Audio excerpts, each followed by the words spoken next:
ourselves. Sometimes it's very technical and it's not patient-centric, so they're not able to communicate. And there are barriers in communication that happens. Also believe that patients can play a role. I think those are barriers that come in. And similarly, on the patient side, just the awareness and complete trust. Once they come into the hospital, they think, we've come here, doctor is God, which is good that we believe and have faith in it, but they don't see their role, which I think is one of the problems. They just leave everything to the nurses and doctors rather than playing their role to help them. They are stressed, anxious, so they don't ask the right questions. And of course, the cultural barriers, language barriers come in. But as we have no choice but to overcome these barriers. And I think that's what we are discussing today, as to how can we really help in overcoming some of these barriers.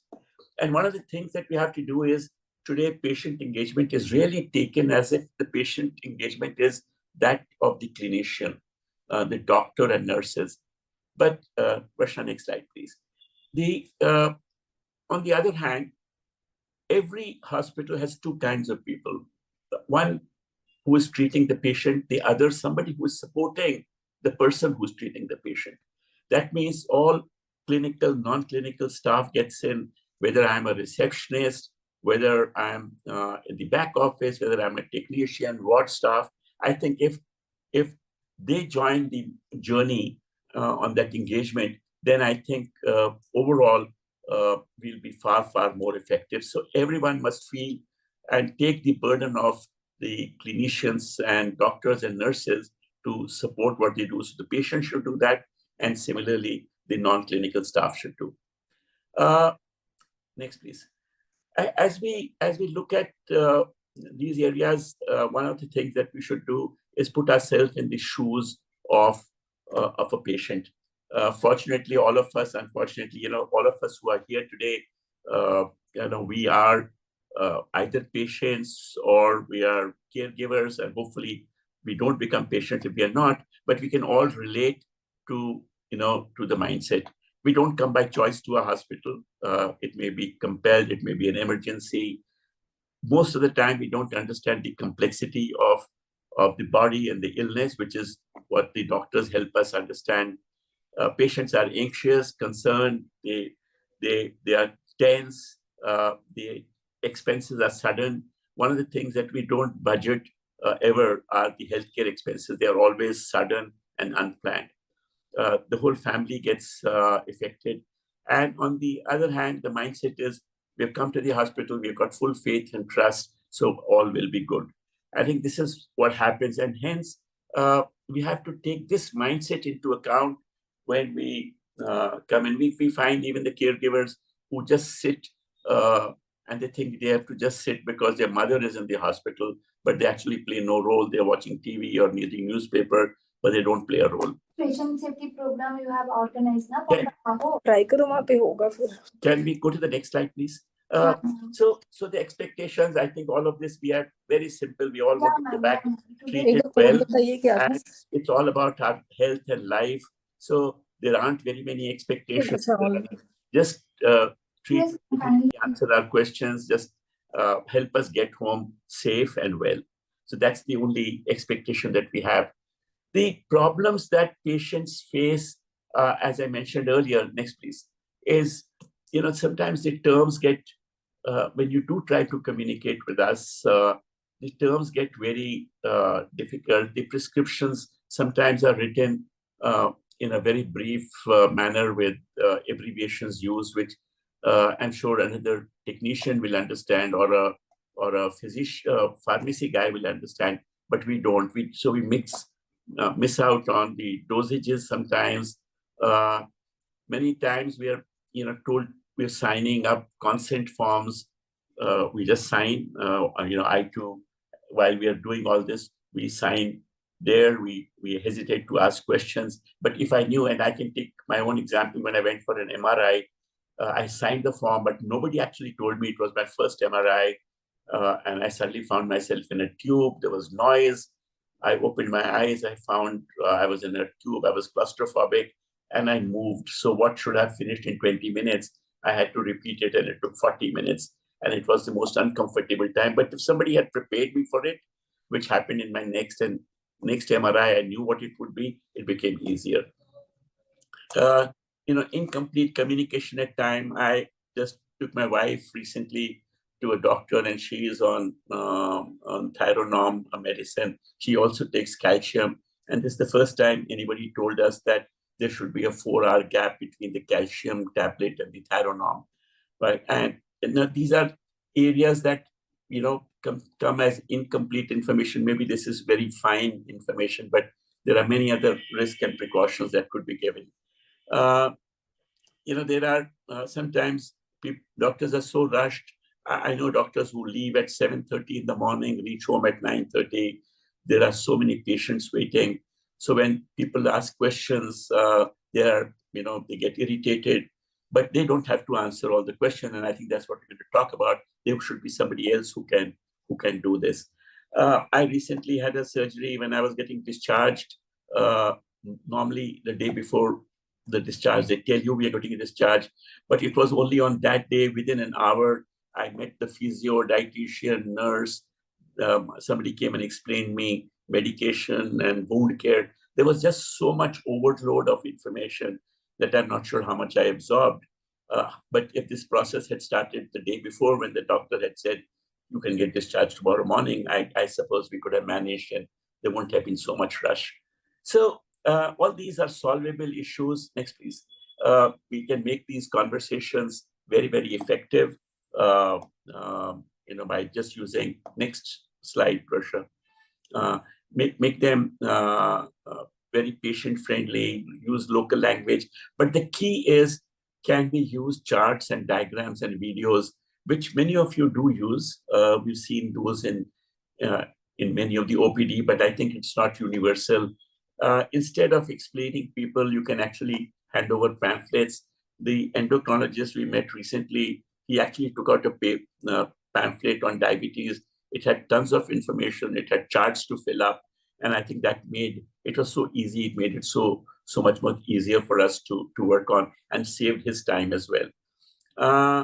India has a lot of diversity. There are changes that can be, we have to make in how we deal with each. Every patient comes from a different cultural family background. And it's not easy for you to make those changes. But then I think if we are just alert to the matter, we can fine tune it. So what we did is we actually said, let's look at the areas where in the process of healthcare, we can engage with you. And Nazla is going to take you through each stage of that engagement and say, this is an opportunity for us to be educating and engaging with patients. Over to you, Nazla. Thank you, Som. Varsha, next slide. I think, thanks, Som, for setting the context, explaining what it is. Just to give you a heads up, we are going to go through what we did was, before this chart was made, we had a great opportunity last year around July with an offsite meeting that CAHO had arranged with about 80 professionals from quality, from diagnostics, from clinical, everything. And we engaged with each doctor, each nurse, whoever was there. And we discussed what are the problems, what are the stages, and when does harm really happen. So this whole concept of harm, if you go back to the objective of this whole workshop, is two: increasing patient safety, increasing patient engagement. They're linked. In fact, the CAHOCON this year is a collaborative, the theme is collaboration. So we are coming with a collaboration with patients, caregivers, and family, along with healthcare people. So whatever you will come in the next few minutes or half an hour will be related to both the sides of both stakeholders. And that's why this chart is very illustrative. On one end are the healthcare providers. On the other end are the patients and caregivers. But we need to collaborate. We need to meet in between. And we've divided it into 3 stages: outpatient, inpatient, and home care. In fact, there's another piece apart from this, which is the sustainable initiatives for continuing the patient engagement. Som has already explained the benefits and what we do, how we do, why we do it. But I think unless we understand that both have to play a role, it's not going to happen. I'm going to go through my favorite trick. Everybody who's attending, close your eyes for just 10 seconds. I'm not asking more, just 10 seconds. I'll stop speaking. Think from the point of view of a care provider, a healthcare provider, in whatever field you are, and imagine, recollect whatever harm happened. Don't tell us, you don't have to tell anybody, but just think about it. And could that harm have been avoided? 10 seconds, that's all. It's not a guilt trip, it's just an assessment. Next 10 seconds, put on the hat, which Mittal has already mentioned, of a patient or a caregiver. We are all family people. We are Indians. We look after our parents, our children, our spouses, our siblings. Now, think for 10 seconds, as a patient or as a provider of care, did you go wrong? Could you have prevented any harm? Could you have done anything different? It's just a dipstick into your own mind. That's it. Going forward, therefore, Varsha, you can change it. We are going to go through a touch point. We're going to go to a table, a workshop where 3 things are collecting. Varsha, change. Number 1, the care continuum, the journey that we are going through is, where does harm happen? What is the nature of the harm? What can patients do about it? And what can hospital people do about it? We try to make it simple. And this diagram, therefore, as I mentioned, section 1 is about the outpatient people. I think a lot of harm happens here. Just take a minute to look at this. It begins when we seek an appointment, or you go to the hospital, or you want to go to a hospital. Billing, registration is part of that. When you're sitting in the OPD waiting for the doctor and navigating your way, the actual doctor consultation is much later. The previous 3 steps itself are very inhibitive for large hospitals. Doctors will provide tests. You may or may not take those tests, and sometimes you even miss up on not following up, and you go back home and do self-treat. This chart may be elementary to you all, but to us as patients, it's really very valuable.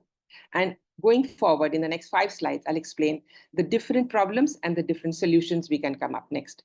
So right from the beginning, the slide number 13, when he said the portion, keep changing, Varsha, keep changing at the top. So right here, the problem areas are whether we went to the right doctor, whether we chose the right consultant, whether it should be, is it TB? Is it cancer? The symptoms are the same. I have a neck pain, I have a back pain. Do I go to an ortho? Do I go to a neuro? I don't know. Do I go to a physician? I end up going to the neighboring doctor in my colony. And maybe half the harm has already happened because either I delayed it, or I went to the wrong place, or I took the wrong medication, or I took self-medication. So right in the first stage, before even I take the appointment, harm has already started. And this is where, when I call up a hospital, I need to know, you need to tell us, guide us to the right consultant, ask us for the reports, ask us to get our test reports, symptoms, etc. Go back.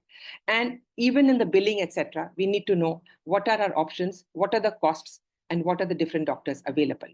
So the diagnosis comes much later. Isse pehle, Varsha, go back. Go back, please. So after the billing and the registration, the UHID, I know a problem when my phone number in a hospital is connected with 5 patients, because I'm usually the one who takes people. So when they click the number, it's my name that pops up first, but I'm not the disease person. So I need to say, okay, this phone number is attached to my sister-in-law, my father-in-law, my mother-in-law. I need to do that. So a UHID is important. Maybe I need to tell them that, okay, in the meantime, between the 2 events, I went through hospitalization or surgeries or something, and allergies, and something more happened. My old history is really old and outdated. So I must tell them the medical summary. And you need to ask us to bring the papers in a structured order. So it begins right here, and your prompting me would help you to get a bigger and a more realistic and an updated picture. Same thing happens when I go, finally I get an appointment and I go with my papers. Next slide. I look for the doctor. I look for the doctor's name. I don't know the signages. I don't understand it. I'm flustered, nervous. He's mentioned the mindset we have. The may I help you people are too busy talking. Or there's one attendant on the front desk and he just points somewhere else. They say gate 2.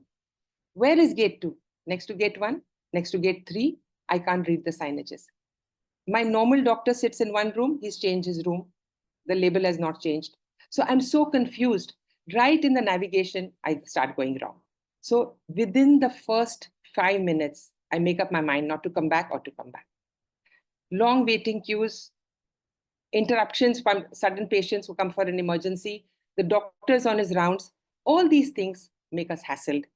End result, when I finally meet the doctor for his consultation, I cannot even speak about all my problems because by then I'm upset and I'm anxious. So if you had asked me, can you prepare better? If you had a team to help me prepare my doubts, my symptoms, my queries beforehand while I'm sitting, I would be better prepared.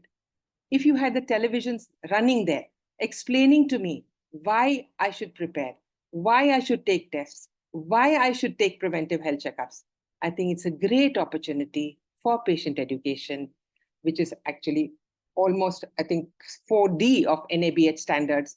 They have stressed again and again on educating patients so that we partner with you all. So these two stages, before I meet the doctor and while I'm meeting the doctor, could be so much more productive. Doctor's time is saved. My tensions are reduced. I can't just go back. It's a classic thing. I go in flustered. The doctor answers me. I come back. Then I go back again. Doctor, please, can I have this question? I don't understand it. Once he'll answer me. Third time he won't answer me. He'll just say, next, please. Even second opinions, even their consultation. Just 3 days ago, I took my daughter. She's been having severe neck cervical pain. We went to the doctor. Good enough. He asked for an MRI. We went back and he said surgery.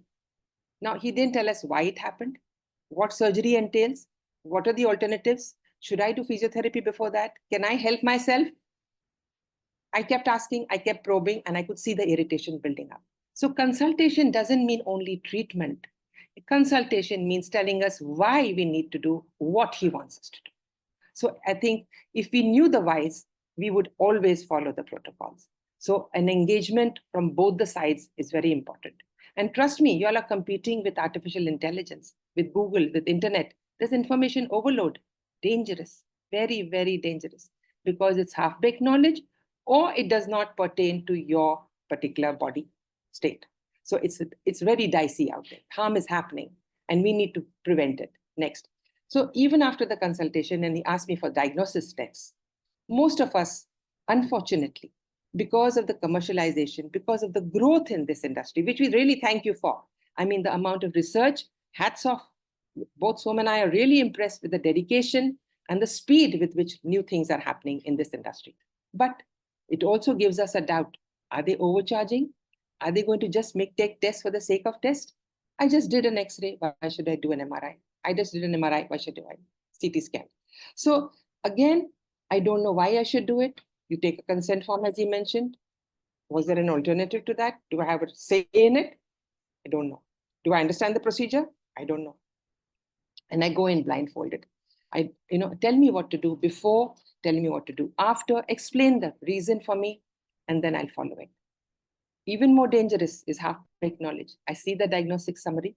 I think nothing is wrong with me. Somebody else also had it. Let me not go back for a follow-up. And there again, harm happens. But again, if somebody had taken the pains to explain that you must go back with this reading. I know a patient who's read 30% reduction in tumor. He was so happy he didn't go back to the doctor. He didn't read the rest of it where his tumors had metastasized to different areas and the primary tumor had reduced, but doesn't mean that his whole body was clean. And the end was obvious, right? So information, incomplete, patient education, communication. I think NABH 7B, next. NABH has highlighted a special clause of communication with patients in 7B. And I think we all need to subscribe to that, patients as well as providers. And our white paper, our touch point, our toolkit, we're making a toolkit out of this so that it can be implemented, is from both the sides. So do look at it later. I'm just talking about it right now. This is where most of the cases again go wrong. Lack of follow-up, because there was no planned follow-up. There was no schedule given. There was no appointment given. Doctor just says, come back if you have a problem. Don't come back or come back after a week. It's like somebody calls me and says, come for tea, I never end up. But if you say Tuesday evening, 5th February, 4th February, come back, I will go back. So fixing an appointment, giving me a checklist of papers that I should bring will help me as well as the doctor to treatment, to prevent harm and to continue the treatment. I think that's a very vital part of this whole thing. Engaging at home. How many of us really go back and listen, or we just want to get rid of that particular episode and go back home and don't come back again? Many of us do that. Fever gone down, stop medicine. Antibiotic not, cough not gone, increase antibiotics. Over medication, under medication. All these are signs of danger. Nobody tells us what to look out for. Allergies, pain, infections. We need to know do and we need to know don'ts. And that is why keeping records, keeping a written summary. I have seen many people giving a diagnosis, just a scribbled one, RX or something. When in the fact, in a discharge summary, the detailed diagnosis and the procedures are written so beautifully. Why can't the same thing be done in an OPD system? Why can't the same thing be given? It's the same person, it's the same computer.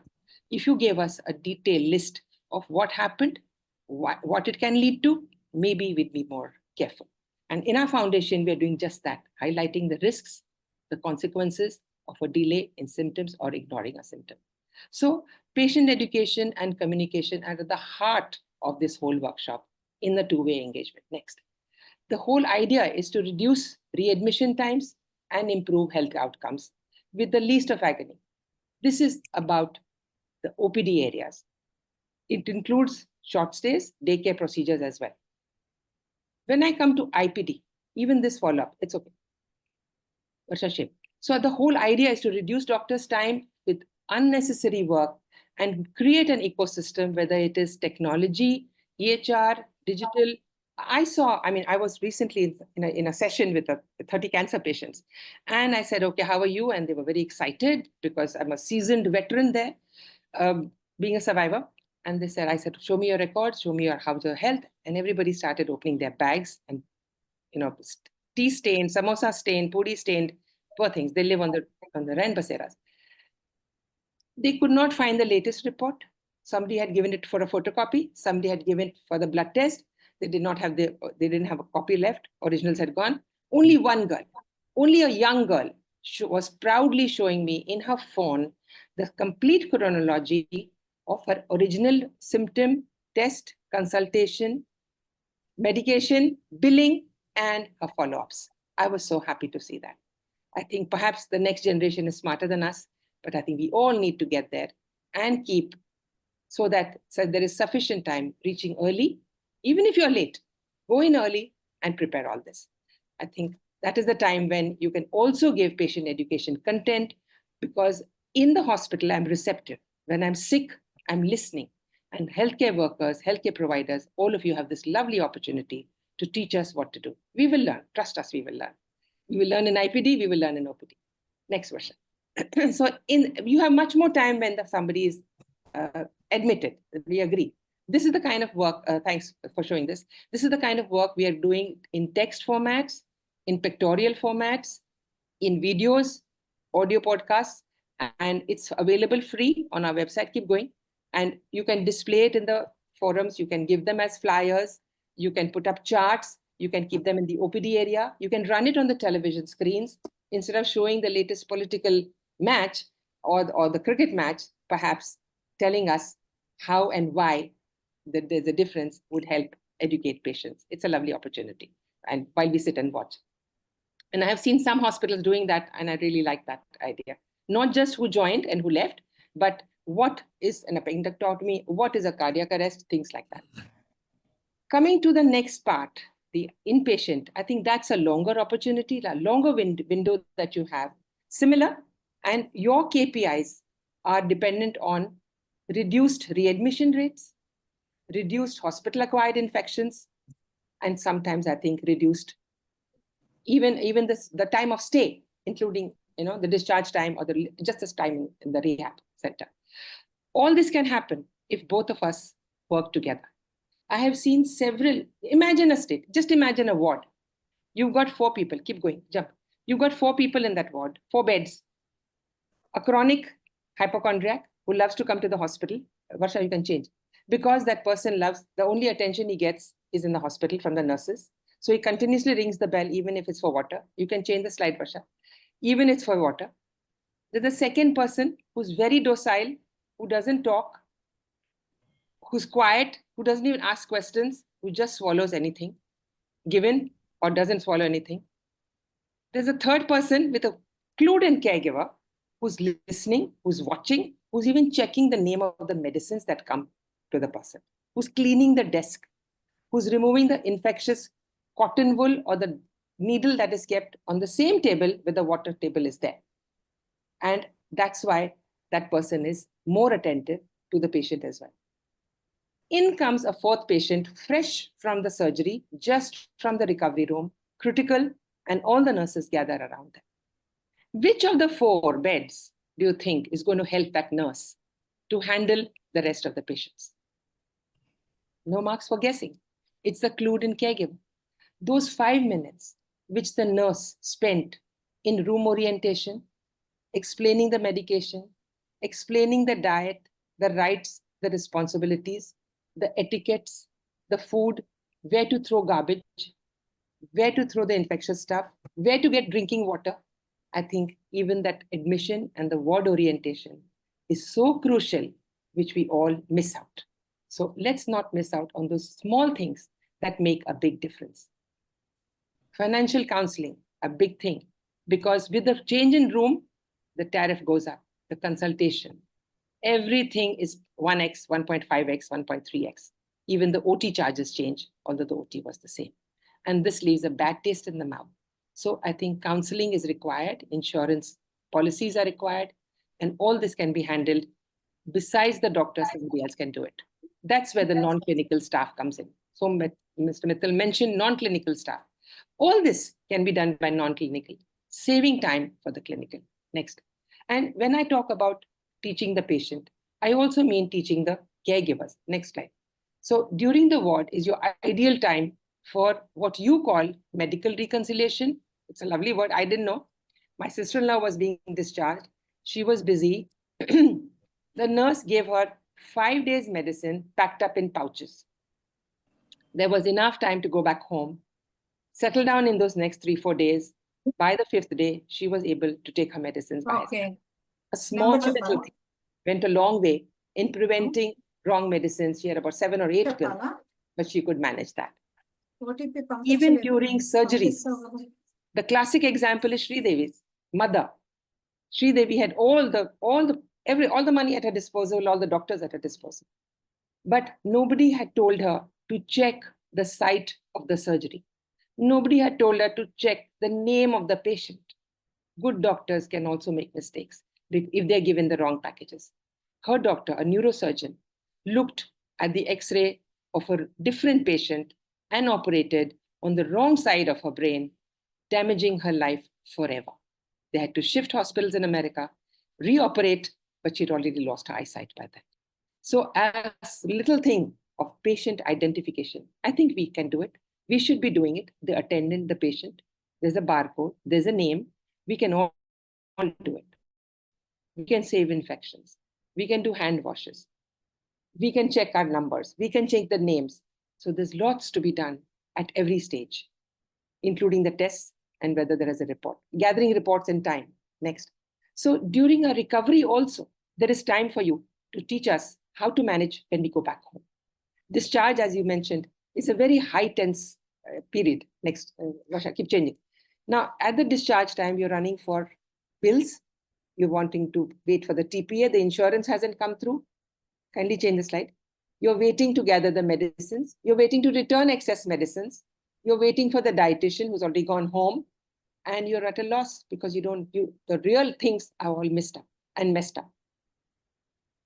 So when I go back home, I'm completely confused. It happened to me. They must have given me instructions. My husband was critically ill. He had to be fed orally with a Ryle's tube. She gave me the diet, dal, chawal, badam, eggs, whatever, but she didn't tell me the consistency of the food. I reached home at 7:30. There was a pile of laundry pending. The maid had gone away. I was upset because of the disease, and I cooked the food and it did not go down the Ryle's tube. It was so thick. His medicine time was acting up. My nervousness grew until I almost exploded and just lost my temper on my little daughter. If she had only told me to keep it thin, I would have succeeded.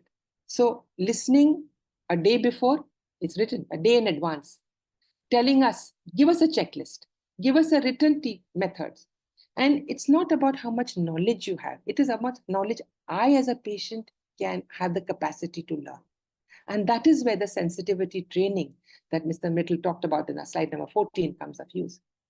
I can't learn everything in one day, but I can get an attitude.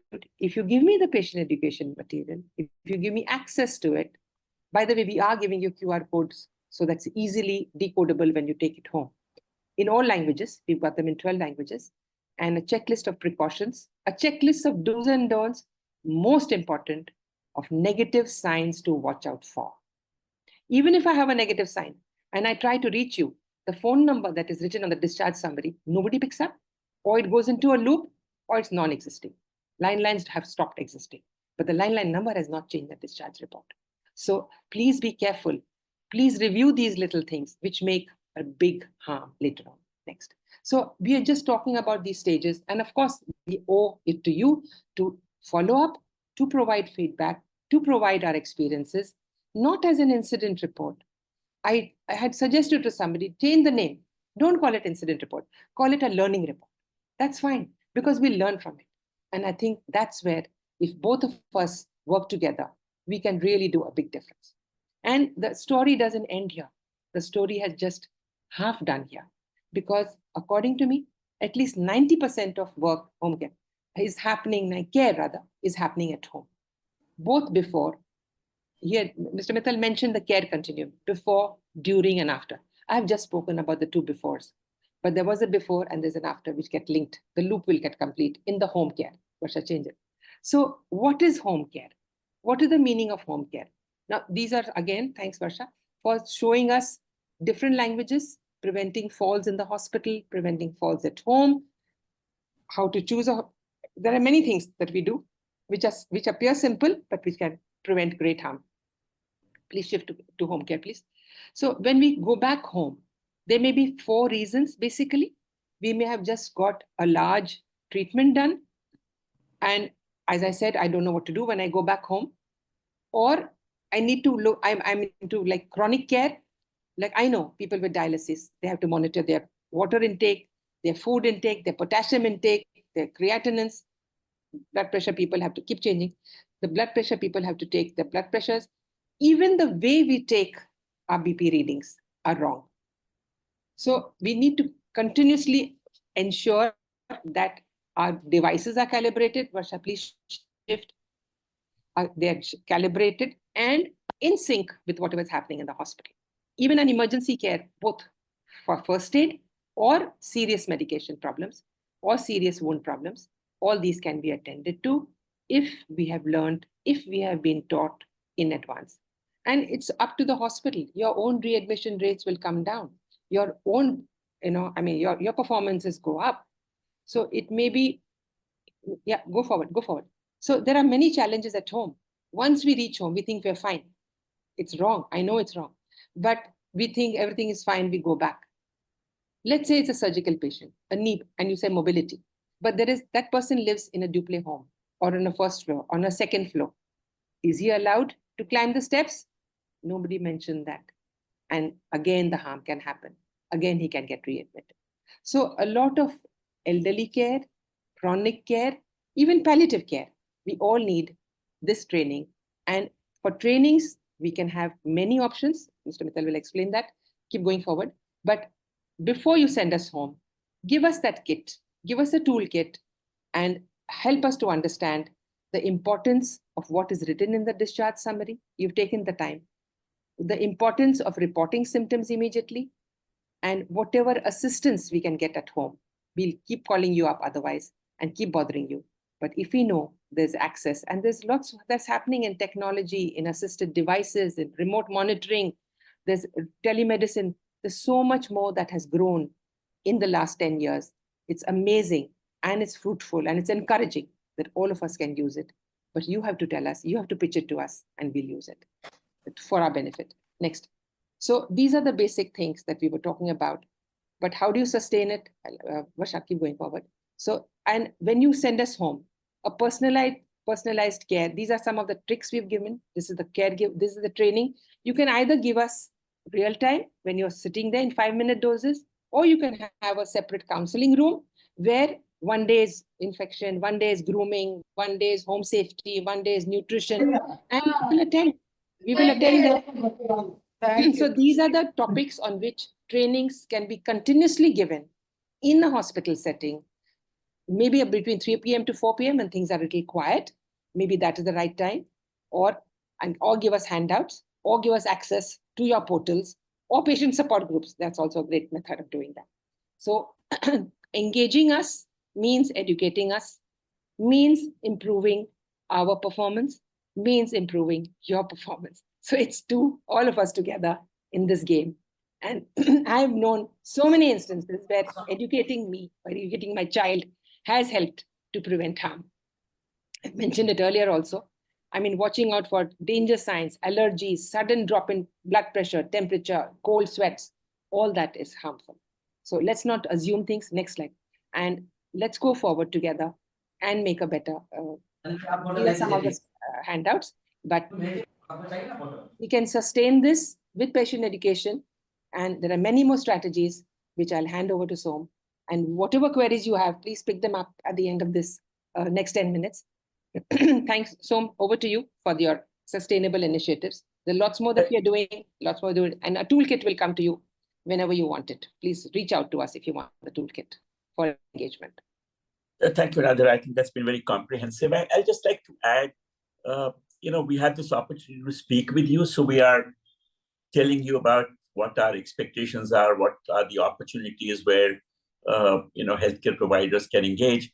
But on the other side, which is large part of the work we do, is we are in touch with, very, very large cross-section of patients. A journey, as I said, has just started. Every week, 14 lakh individuals. That would mean if we take a family of 5, almost 80, 90 lakh people are getting this information about what patients should be doing. So the slide that's on here, right, talks about, so we are always told monitor your BP at home. But, there are so many errors that happen and we just keep running behind saying, doctor, my BP is still high. Now, these are all opportunities that are there when both the patient and the caregiver are there that we could actually engage and pass them on. So we are partnering with you. These are stuff that's available, but our videos and are on social media. They are going to be now on YouTube. A lot of it is in works.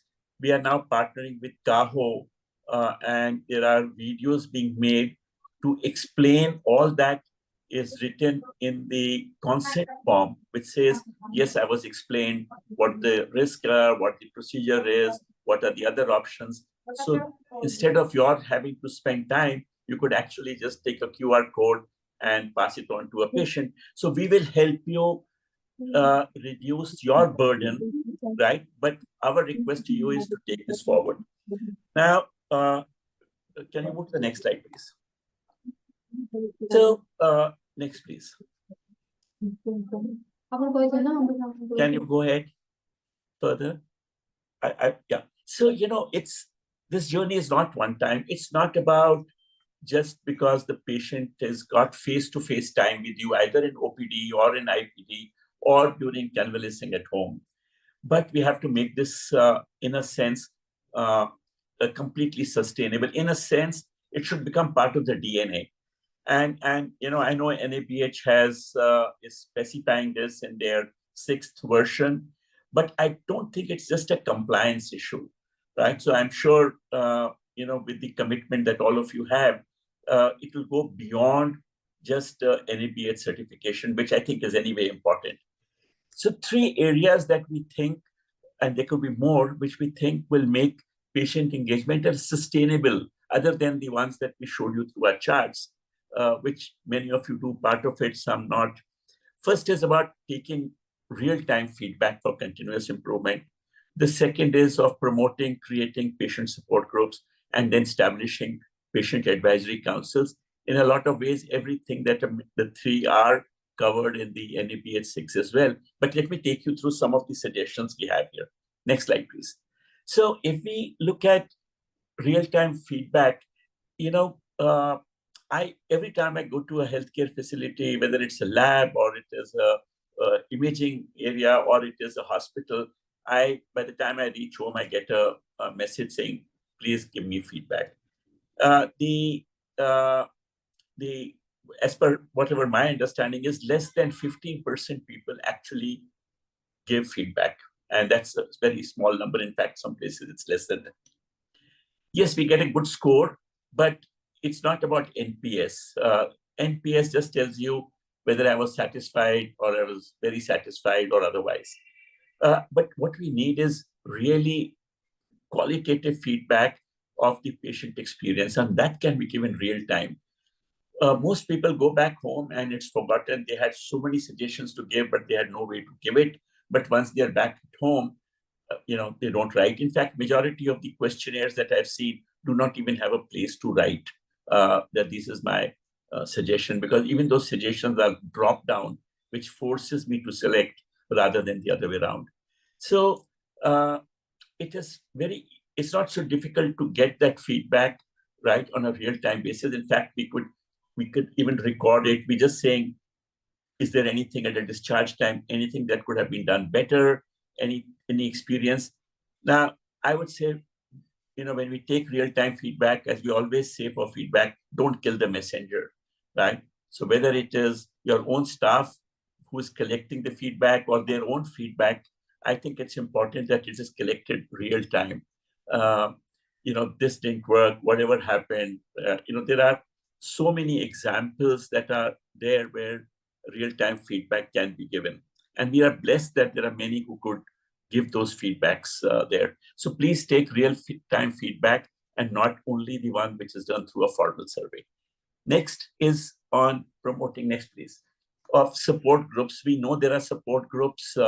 Nadra herself is part of CAN support, and we have seen what they do, the emotional support, knowledge sharing, all that happens through the continuum that goes beyond the hospital, because they are becoming self-help groups in a sense.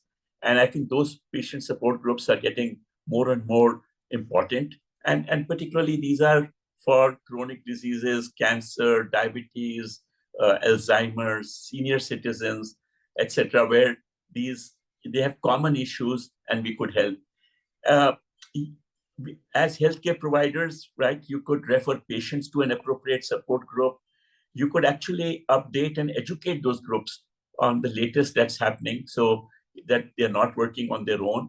And also sometimes monitor the work they do for accuracy of information, because the information may be dated or new developments may have happened. I think patient support groups becomes part of the continuum, because many of these diseases are kind of not reversible, but are through management, and people go through all kinds of emotional issues as well. So how can we do? And this becomes an integral part of sustaining this. The last one is the next one, please, is the Patient Advisory Council. This may be sounding new to you. I'm very happy that this has been adopted by NABH. I remember it was CAHOCON in Kochi when we were given an opportunity to speak at CAHOCON, where we had proposed setting up a Patient Advisory Council. CAHO took it up very seriously. Between us, we have created a white paper. Actually, we got a manual that's available on what is Patient Advisory Council. Basically, it is a very formal process where healthcare providers and representatives of patients sit together on a periodic basis in a very structured format, and where the plans are shared of what's happening for increasing and enhancing patient experience and outcomes. Patients' experiences are taken and perspectives are taken in. It's almost running it like a board of directors. This is not a complaint redressal council. Here, people are not going to be coming and talking about small issues, individual issues. but this is what collectively we can do. These are very beneficially in a lot of companies and corporates. You have customer advisory councils where customer inputs come in on what is their expectation, etc. But patient advisory council are similar. Next, please. There are 6 broad steps that are there. These are all part of the manual that our foundation has worked with CAHO and developed. One is to create the patient advisory council, define the charter in the company. How do we select patient representatives, hospital representatives? It's extremely important that this is really supported by the CEO, and it's just not another committee. It should be like another operating committee of the hospital, which meets whatever once in a month, once in 2 months, depending upon your own experiences. They would identify priority areas for improvement, for taking inputs of patients. Many times you think of a lot of good things for the patients, but patients might be thinking something else. So if you take their inputs here, I think it would be very beneficial. For example, I'm sometimes asked to fill up forms, which I find very cumbersome to fill up. And I can suggest some better ways to do it. I struggle that in spite of technology being where it is, every time that I go for a preventive checkup, I actually have to take my previous 2 reports. I make a table on my TSH and profile. So something that could have been automatically done using AI tools today. So those are the kind of suggestions that the patient could bring into the table and make it actually happen. So, these meetings would meet regularly, review work, to cut the action plans, review what we discussed in the previous time as well. But it's very important we just don't put, and I again will repeat that while NABH is going to mandate it, I would say we must not only take it as a tick in the box that we will create a pack, we should actually make it successful. Next slide, please. So for making it successful, we need leadership support. It has to get the blessings from the top. They should be involved. In fact, the CEO, if he attends, I think or she attends, it would send a very strong message. The structure should be, senior people should be there, and also it should be supported with staff there, who would make and follow up and do action reports so that the next time we can present it and make it better. Very regular communicate. It shouldn't be just when we feel like, fix a calendar so that people have it blocked in their calendar, just like we do for any other thing. Communicate with the patients and also the healthcare members of what we are achieving. This will create trust, and celebrate at the end. We don't normally celebrate success here, and here let's celebrate that success that it happens. So I think we've spoken a lot about what this patient engagement is and what the benefits are, and how patient engagement would lead to better patient experience, which will lead to better patient outcome. I would just summarize, and can you go to the last slide?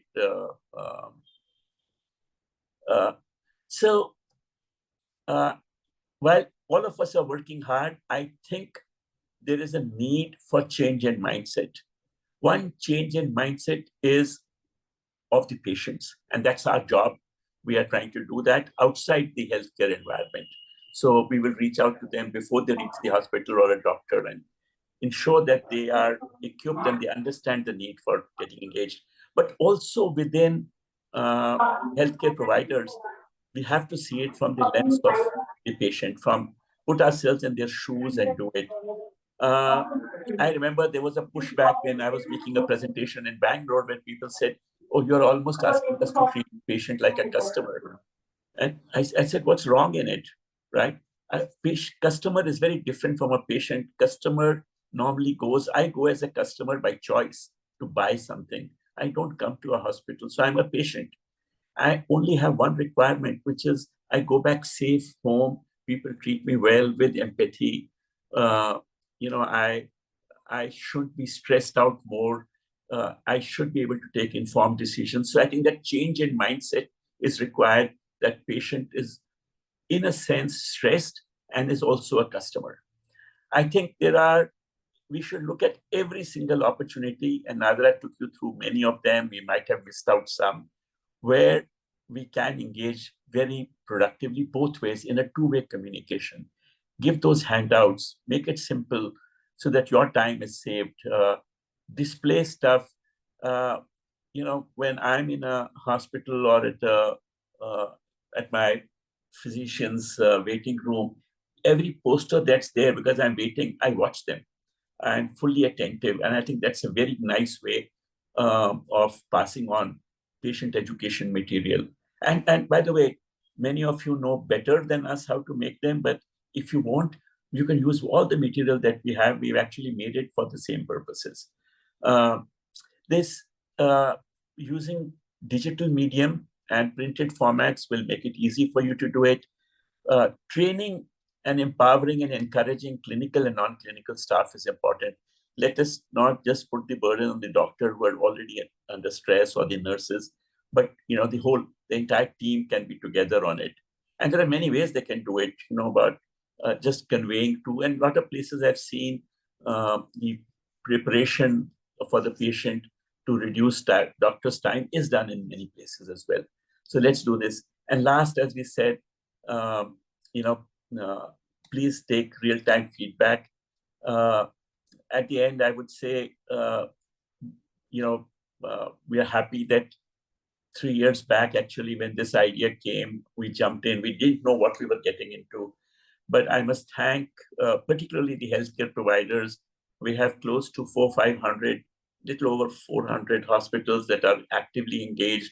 Many of them are actually using our material. Can you go to the next slide, please? And it's very simple. Many doctors, can you move the slide, Varsha? Many of the doctors have actually put on their table little, shall we say, a board there with the QR codes. And those QR codes can be scanned, and they immediately take you to the health library on the manual that we have for Patient Advisory Council, or all the touch points that we spoke about today. This is developed as a white paper working with the healthcare providers. So I think there is a lot that we could do together. Varsha,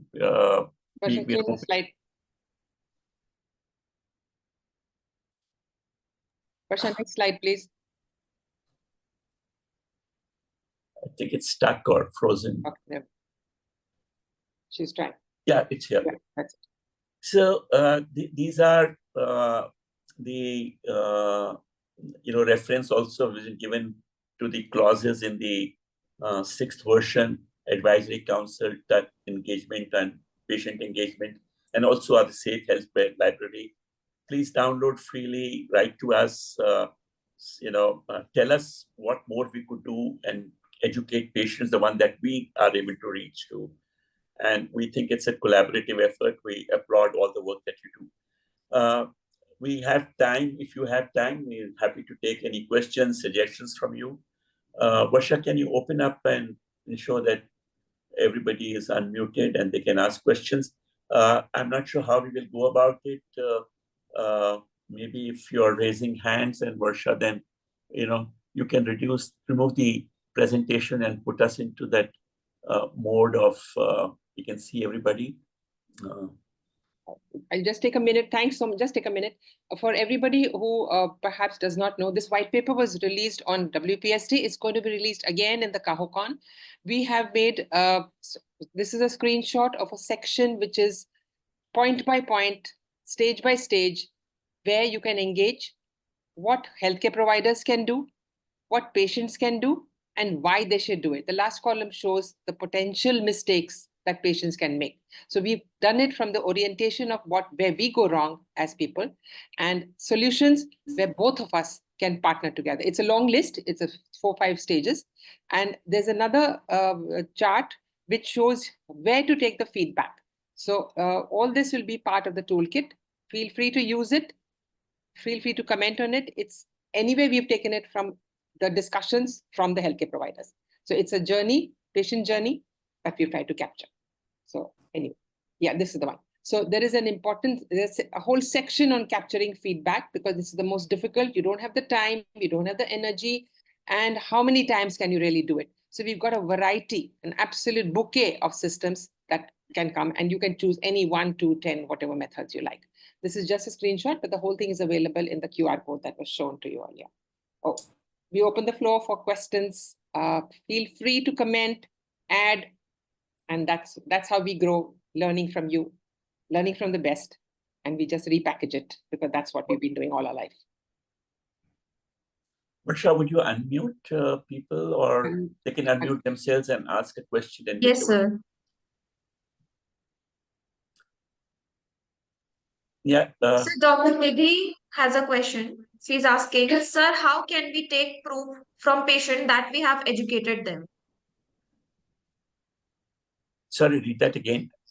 How can we take proof from patients that we have educated them? Yeah, first of all, I'll say, today when we sign a consent form, and we actually read 50 of those consent forms, there were at least 5 places it said that I was explained, and we still sign it up. So in a sense, you have a proof that we were explained, but actually we were not. So I think the purpose of all this is that you have all the right processes. How can we make it actually happen? Right? I think the proof will be on how to satisfy this, and we give you examples of our own when somebody explained to me. I'll just give you my own example. I was going for an MRI, and I was parched, completely parched, and I wanted to drink water. And I asked the clinician if I could have water, and he says, no, you can't have water, but you can wet your lips and your mouth, but don't. Then I asked, why do you not allow me to have water? Then he actually explained to me that your MRI, the images will get mixed, because the whole process was around water molecules as well. So I got educated, right? And I was so thankful. Will I go anywhere else? So I think the proof is that you want to do it, and that you want the patients to come back again and again to the same hospital, or their families to come back. Not that because they are getting readmitted, but if they have a choice, then they will only come. If they have a need, they should only come back to the same hospital, because you take such good care of them. Can I add to that? Sure. Look, I mentioned it, I think in between it got lost. The education that you provide, the knowledge that you provide, is not a function of your knowledge. Your knowledge is very vast, very technical, very deep. It has to be a function of what the patient can use and understand. When I teach PG students, there are 2 things that I have to provide: teaching objectives and learning objectives. Here we are focusing on learning objectives. And the only way you can check back is a teach back method. You give them 5 tips, you don't have to give them 50. Ask them, did they understand it? And that's your first tool. You can record it, that's up to you, right? But actually the proof of the pudding is when they implement it. So it's difficult, that is an impact analysis, but yes, you can reinforce it by giving a written handout, whether it's graphical or like a text version, anything, or a digital link. So you can only reinforce your learning. And remember, we don't need to know everything. We need 3 things. There was another question there. The second last question is symptoms, harm, potential symptoms of potential harm. How do I prevent it? How do I protect myself? We are not talking about knowledge, about clinical knowledge about or even the epidemiology of the disease, where it is happening, what is the pathology, nothing. But I must report to you in time, and I must report negative symptoms, and that's all I can do to protect myself and to protect your name. So that's what our foundation does. We focus on 4 things: symptoms, to identify that there is a problem, the causes and the risks and the consequences if I don't attend to it, the protection and the prevention of harm, and ending up in lifestyle changes. So this is this much of education. Somebody asked me, what is the mandate and what is the IQ of the patients? Yes, sir, we do not have the same knowledge quotient, but I think in terms of CQ, which I call care quotient, we are very much on top because we care for our people, we care for our families. So to that extent, we would apply whatever brains we have to learn that. And that's all we can do. We're not looking for more than that. Thank you, ma'am and sir. There is one more question from Miss Sindhu. She's asking, is the patient support group should be from the same disease condition? Nadra? Yes, patient support groups are typically for a particular issue. It could be, as you said, thalassemia. It could be heart. It could be pregnancy. It could be, autism. It could be cancer. Because people who have gone through it, who have experienced it, and have found cures, found home remedies, share it. The first objective was to remove the stigma and the feeling of being victimized. The second is that, okay, there are many more who have survived and lived happily. So that's a motivational reason, emotional reason. The third is you have a fraternity, a social circle, because a disease is not just body and physique, it is mental, social, emotional, financial, and of course, physical. So a support group, therefore, gives you knowledge, gives you hand-holding, and gives sharing and learning is what we do together. So therefore, it is disease-specific. I'll qualify this. Every hospital does not have to have every disease. There are some general NGOs, like there's a kidney foundation in Bombay, or there are cancer foundations in every city, and there's a central helpline. There are some are big enough to have national helplines. So you can connect with any of these groups, and provided, as Mr. Mittal pointed out, audit them a little bit, just check whether they're on the right track and not taking somebody just to sell prosthetics or to sell medicines. The ulterior motive should not be there. There are no commercial overtones in any patient support group. Nobody has to gather money or dole out money. I would only say, Nadra, the exception will be that since there is longevity, right, I think we need a support group for the elderly or geriatric care, as you call it, right? I think it is not disease, it's really aging and age-related issues, which are common to majority of them. And that could be the exception to a very disease-specific. But it is still a homogeneous group, right? Cancer patients are homogeneous. Similarly, geriatric care people are homogeneous. Because there is a learning between them, right? So the good part is that one is teaching the other beyond what you tell them in the healthcare setup. Each other they support and share the best practices and their own experiences. Yeah, other questions, please? Yes. Miss Sindhu is again asking, then for a multi-speciality hospital, multiple patient support groups will be there. So she just wants to I just answered that. But like large hospitals with 600 beds or 1,000 bed people have their own support groups, especially for the specialty they're in. They don't have to have all disciplines, but maybe the cardio ones are more important, or the ortho ones, or the post-surgical ones, or knee replacement ones, things like that. So people have, or dialysis. CKDs, etc., are typical to the hospital specializations, but they do not have to restrict themselves to that. And in fact, they can even invite other people to come and give a presentation on a particular day of the week. This also happens. There's a dedicated time and a day by rotation where outsiders are invited to give a counseling and orientation session about their PSGs. So but I would say, there are many multi-specialties which are treating episodes as compared to chronic diseases, right? So the support groups are obviously required for areas where there is a long period over where, or maybe, for example, people who are on dialysis or people who have kidney issues or diabetes, right? They would need, shall we say, lifestyle management all through. So those ones are the priorities first. Cancer, for example, right? Cancer is, again, a continuum. It doesn't get over when you are well, because you still have to be cautious. I think there is trauma that people go through. So I think those are the ones that we should pick up. And I would not really go by all the specialities that you have, but the ones that are chronic in nature and need a mutual support group. But Ladra, let's help identify the ones on priority. We can do that, yeah. The more common ones, yes. Yeah. Thank you for the suggestion. Yeah, thanks. Ma'am, there is one more question. How many hospitals implemented this NABH programs in India? Well, I don't think we know.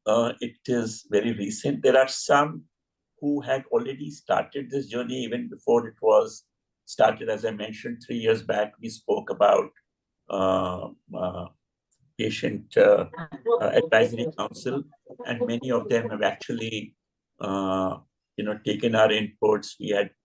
They had specific, discussions with us. I presume they've started somewhere, but we really don't know what the current status is.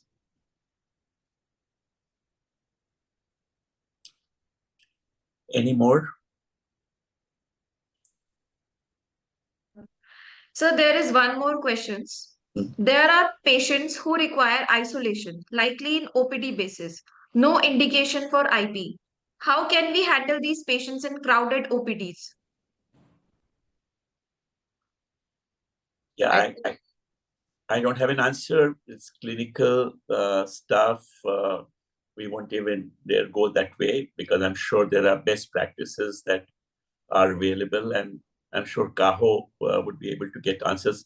Nadra, you have any insights? But perhaps this is exactly where the patient education comes in the picture, right? In the OPD halls, in the registration, in the billing, in the reception area. If you keep announcing and showing on television two things, that if you have so-and-so symptom, if you have so-and-so symptom for such a long period, please get directed to a particular room. You direct them there, or you channelize them there.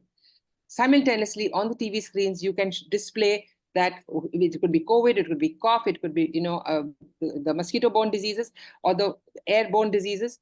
Then please follow these rules and guidelines and so navigate them away from the main crowded areas, provided you have an isolation hall close by. People would listen, people would definitely follow it because you're telling them to do it. If they didn't know it, they won't follow it because they just sit there waiting for their turn. So I think all the more important for patient education. I misunderstood the question. I thought, how do we? No, I think you're right. Communication is the key. Yeah, and many patients may not know that what they have is infectious, and there is again education that could be done. We will take this as a feedback. I think this is something that we could also go educate people that they could get transmitted or they could transmit themselves.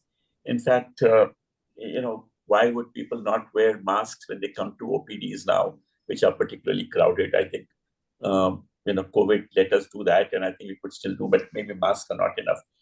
I think this education would be required. Varsha, you're making notes of these questions. Anyway, we are recording it, so we'll take up these additional that are coming up. Yes, thank you all for raising these questions because this is exactly what we look for and then work on them. Ma'am, there is one more question. Ms. Sindhu is asking, what is the frequency of patient support groups meeting? No, I thought you wanted PAC meeting. Is it PAC meetings or patient support group meetings? Ma'am, patient support group meetings. Okay. Patient support group meetings depend on the patient support group.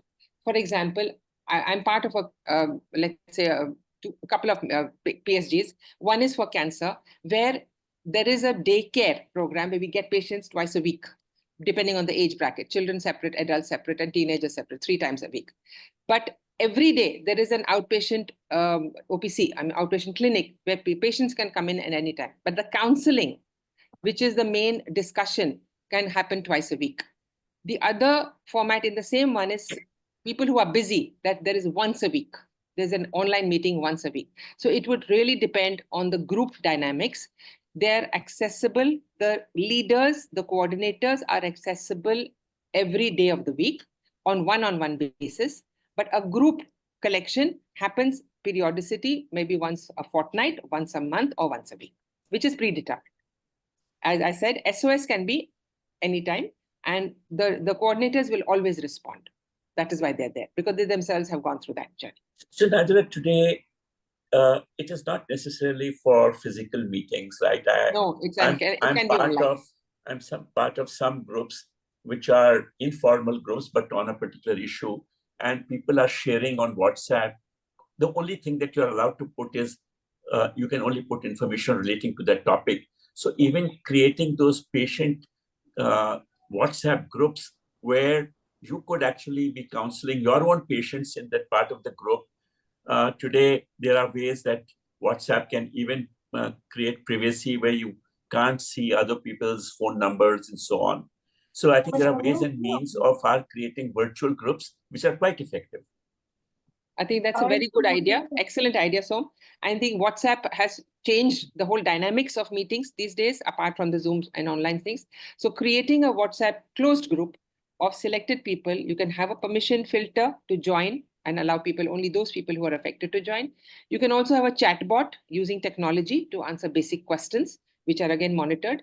The answers are monitored. So I think these closed groups would give privacy, retain the confidentiality, and yet provide solace, emotional, or educational, both.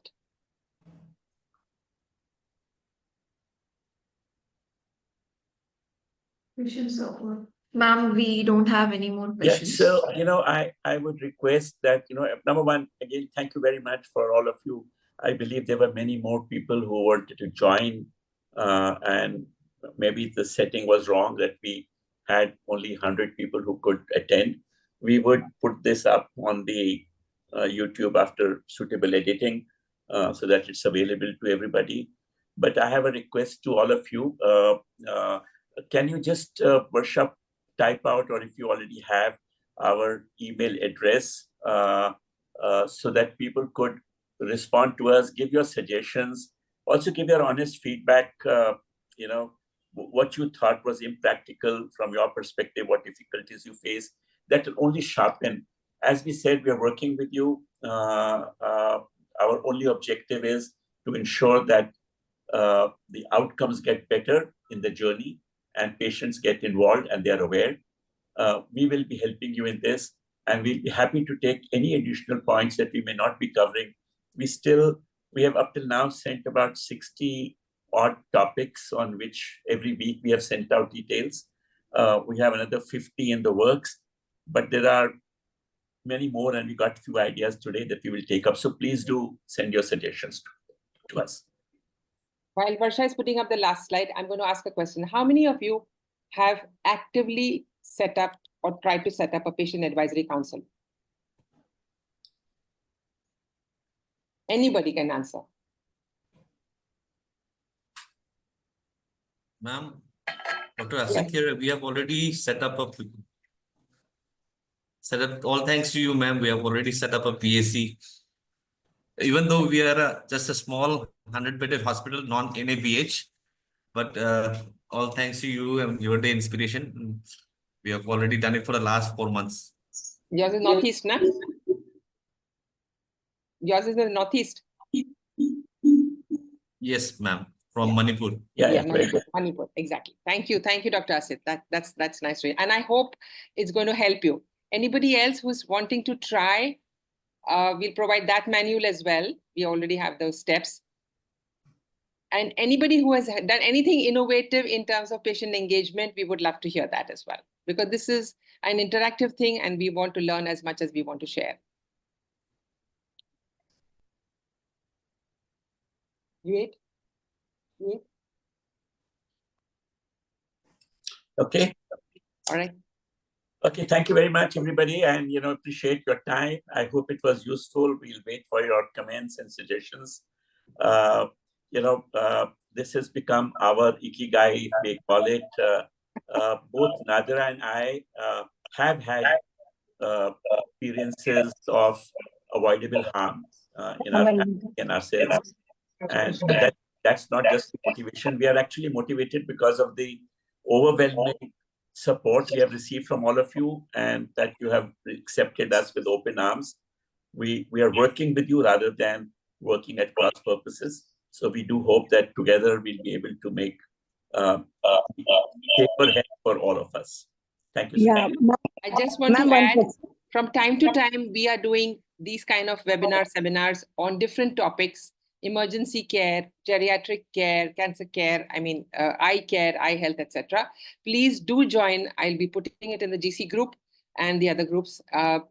Share it and join us whenever you can, or let anybody else from your organization join.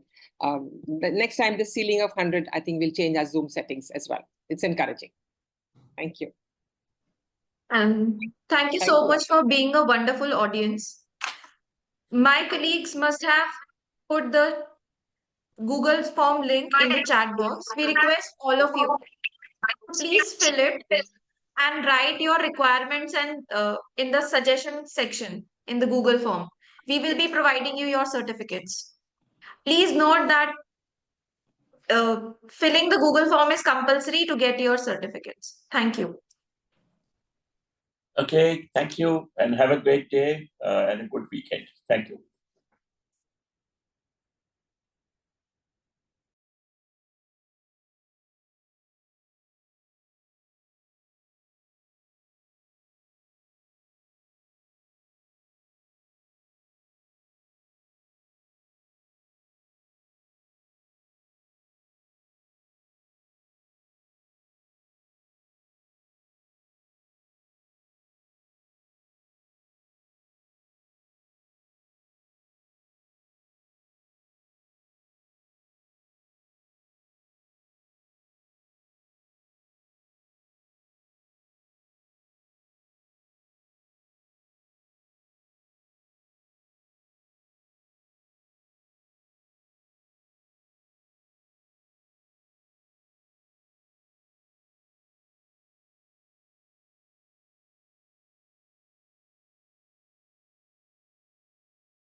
उनका लेकिन सही faculty है, थोड़ा पैसा खर्चा हो, लेकिन वो अगर हो जाएगा ना प्रचार उचार वाला बहुत बढ़िया रहेगा। वही से तो पेशेंट बढ़ रहा है आजकल, दिखावा का युग है। बिना ओकरा नहीं के कुछ होएगा।